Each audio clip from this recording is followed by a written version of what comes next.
আজকে থেকে আমিও বাঁশখালীর একজন মানুষ।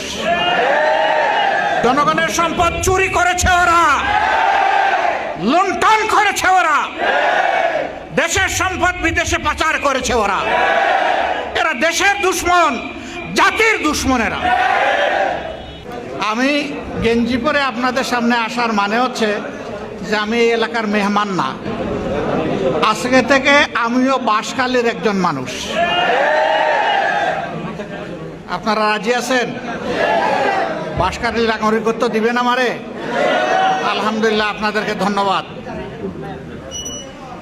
আসলে এটা আমাদের দুঃখ। দেশ স্বাধীনের আজকে হয়ে গেছে 50 বছরের ঊর্ধ্বে, 55 বছর। একটু বৃষ্টি নামলে আমাদের ঘর বাড়িতে পানি ঢুকে পড়ে, রুজি রোজগার বন্ধ হয়ে যায়, মাছের ঘের পুকুর সব ভেসে যায়, আমাদের গরু ছাগল পশু এগুলা নষ্ট হয়, ক্ষেতের ফসল নষ্ট হয়। এক একটা বন্যা মানে বাংলাদেশের এক একটা দুঃখ। আর কিছু এলাকায় প্রায় প্রতি বছরই এটা লেগে আছে, এর কোনো সমাধান নাই। কেন থাকবে না? সমস্যা যেখানে, সমাধানও আছে সেখানে। যদি সত্যিকার অর্থে দায়িত্বশীল দেশপ্রেমিক কোনো সরকার দেশ চালায়, তাহলে কোনো সমস্যাই দীর্ঘস্থায়ী হওয়ার কথা নয়। কিন্তু আমাদের তো বছরের পর বছর লেগেই আছে। তার মানে কি? তার মানে হলো যারা দেশ পরিচালনায় গিয়েছিলেন তারা জনগণের কথা চিন্তা না করে নিজেদের কথা চিন্তা করেছেন। জনগণের সম্পদ চুরি করেছে ওরা, লুণ্ঠন করেছে ওরা, দেশের সম্পদ বিদেশে পাচার করেছে ওরা। এরা দেশের দুশ্মন, জাতির দুশ্মনেরা। এরা কারা? গ্রাম থেকে শুরু করে সচিবালয় পর্যন্ত যারা বসে আছে, গ্রামের মেম্বার থেকে শুরু করে যারা পার্লামেন্ট মেম্বার হয়েছে, মন্ত্রী হয়েছে, যুগে যুগে প্রধানমন্ত্রী হয়েছে, তাদের সবাইকে আমি খারাপ বলছি না। কিন্তু তাদের মধ্যে বেশ বড় সংখ্যক ডাকাত ছিল। এই ডাকাতেরা দেশের সম্পদ লুণ্ঠন করেছে। এই জন্য জনগণের হক জনগণের কাছে পৌঁছায় নাই, জনগণের সমস্যার সমাধান হয় নাই। আমরা ঘোষণা করেছি আমাদের যুদ্ধ সব ধরনের দুর্নীতির বিরুদ্ধে, আমাদের যুদ্ধ সব ধরনের চাঁদাবাজির বিরুদ্ধে, আমাদের যুদ্ধ সব ধরনের লুণ্ঠনের বিরুদ্ধে। সম্মানিত ভাইয়েরা এবং আমার বোনেরা, আমরা একটা সংগঠন, পার্লামেন্টে আমরা বিরোধী দল, অসুবিধা নেই। এই দেশ শুধু সরকারি দলের না, এই দেশ 18 কোটি মানুষের দেশ।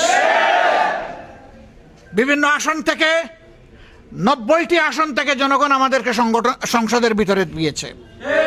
সেখানে বসে বসে আঙ্গুল চুষার জন্য আমাদেরকে পাঠায় নাই, আমাদেরকে পাঠিয়েছে জনগণের পক্ষে কথা বলার জন্য। যেখানেই জনগণের দুর্ভোগ, যেখানেই সমস্যা, আমরা গর্জন করে উঠব, আমরা গর্জন করেই যাব। হ্যাঁ, সরকার যদি কোনো ভালো কাজ করে তাতেও সমর্থন দেব, কিন্তু দেশের মানুষের ক্ষতি হবে আর বসে বসে চুপ করে থাকবো, এটা হবে না। আমি আজকে 2টি উপজেলা এ পর্যন্ত যাওয়ার সুযোগ পেয়েছি, তা উপজেলার একটা অংশ, সব জায়গায় তো আর আমি যেতে পারিনি।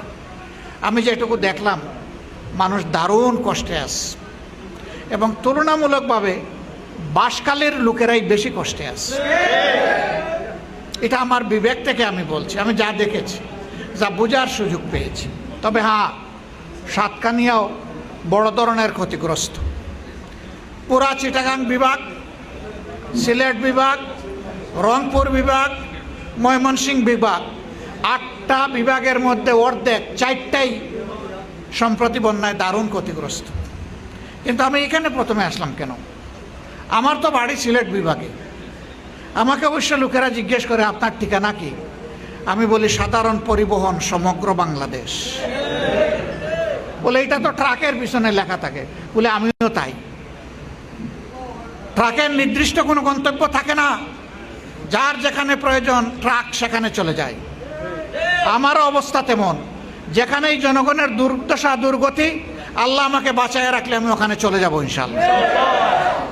আমি এখানে কেন এসেছি সবার আগে?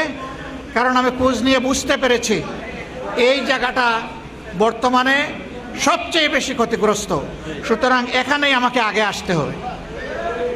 আমরা কি করতে পারি? আমরা একটা সংগঠন, আপনাদেরকে নিয়েই আমাদের সংগঠন। আমরা ইতিমধ্যে আমাদের ভাইদেরকে সিদ্ধান্ত দিয়েছি, বিপন্ন মানুষের কাছে যান, তাদের প্রতি সহানুভূতি জানান, উদ্ধার কাজে অংশ নিন, যতটুকু পারেন তাদের কাছে আমাদের উপহার পৌঁছায় দেন। আমরা এটা রিলিফ বলি না। কিসের রিলিফ আবার? এরা আমাদের ভাই বোন। আমার ভাইয়ের বাড়ি থেকে আমি রিলিফ নিয়ে যাব নাকি? আমি তো উপহার নিয়ে যাব। সুতরাং যা আল্লাহ তৌফিক দিবেন এটা আমাদের উপহার। গরিব ধনী এখানে কিছু নাই। আমরা ধনীর বাড়িতে উপহার নিয়ে যাই না। বিপদে পড়লে সবাই সমান। আমরা এই জন্য যা পারি তাই করব। আল্লাহ যেন আমাদেরকে বেশি বেশি করে তৌফিক দেন। 33 জন মানুষ শুধু এই বিভাগে মারা গিয়েছে, পাহাড়দর্শী। ইনশাআল্লাহ তাদের প্রত্যেকের মাথাপিছু তাদের পরিবারের কাছে, এক পরিবারের 4 জনও হতে পারে, অসুবিধা নেই। 4 জন হলে প্রত্যেকের মাথা পিছু আমাদের সামর্থ্য অনুযায়ী আমরা ইনশাআল্লাহ 50,000 টাকা করে আগামী 3 দিনের ভিতরেই তাদের কাছে পৌঁছানোটা নিশ্চিত করব ইনশাআল্লাহ। আমরা সরকারকে অনুরোধ করব, আমরা তো একটা দল, সরকারের ট্রেজারি থেকে তাদেরকে পর্যাপ্ত সহযোগিতা করুন। এটি সরকারের দায়িত্ব। আমাদের এটা সুযোগ আর সরকারের এটা দায়িত্ব। এরপরে এই যে বন্যায় বিস্তীর্ণ এলাকার মানুষ বিভিন্নভাবে ক্ষতিগ্রস্ত হয়ে গেল। কারো ঘর পড়ে গেল, কারো গবাদি পশু নষ্ট হলো, ক্ষেতের ফসল চলে গেল, মাছের ঘের ভেসে গেল। এগুলাকে সঠিকভাবে মূল্যায়ন করে সরকার যেন সর্বোচ্চ গুরুত্ব দিয়ে ক্ষতিপূরণ দেয়, আমরা তাই দাবি করছি। এবং এইটাতে কোনো ডাকাত যেন হাত বসাতে না পারে, আপনাদেরকে সজাগ থাকতে হবে। জনগণের পাওনা যেন জনগণের কাছে সঠিকভাবে পৌঁছে। আপনারা সজাগ থাকলে পৌঁছবে, আর আপনারা সজাগ না থাকলে কিন্তু ডাকাতরা মেরে খেয়ে দেবে। খেয়াল রাখতে হবে। আপনারা খেয়াল রাখতে পারবেন?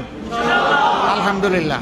তাহলে আমি গেঞ্জি গায়ে দাঁড়ানোতে আপনারা মনে কষ্ট নেন নাই, লজ্জাও পান নাই, বরঞ্চ আপনাদের একজন হিসাবে কবুল করেছেন। আপনাদেরকে ধন্যবাদ। সুখের দিনে আসতে না পারি, দুঃখ কষ্ট যেন আপনাদের অংশীদার হতে পারে, আল্লাহ তৌফিক আমাদেরকে দান করুন। আল্লাহ আপনাদেরকে ধৈর্য ধরার শক্তি দিন। যারা নিহত হয়েছেন আল্লাহ তাদেরকে ক্ষমা করুন, আল্লাহ তাদেরকে শহীদ হিসাবে কবুল করুন, আল্লাহ তাদেরকে জান্নাতুল ফেরদাউসের মেহমান হিসাবে কবুল করুন। তাদের পরিবার পরিজনকে আল্লাহ সবর করার তৌফিক দান করুন। আল্লাহ এলাকার উপর রহম করুন, শান্তির ফয়সালা নাজিল করুন। আপনাদের সকলের উপরে আল্লাহ তাআলা তার বরকতের ফয়সালা দান করুন। যারা এসেছেন আমাদের এই কথাগুলো তার সাথে আমাদের সালাম আপামর জনগণের কাছে মেহরবানি করে পৌঁছে দেবেন। অন্য ধর্মের যারা এসেছেন তাদের